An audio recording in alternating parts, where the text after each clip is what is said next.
resep jeung kaadi sing tarati bari hade budi. Basa Sunda, basa indung urang Sunda.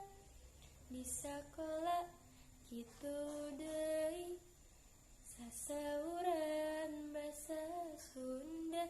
Ka ibu bapa guru, ka sobat babaturan, sing giatna hormati ajanna. Diajar bahasa Sunda, diajar bahasa Sunda, titenan dina kamusna, ka koran jeung majalah, sing ngarti ulah salah.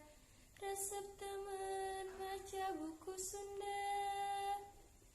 Diajar bahasa Sunda, diajar bahasa Sunda, ditekan dina laguna, apakeun haleungeunna, sing bentes kalimahna. Resep temen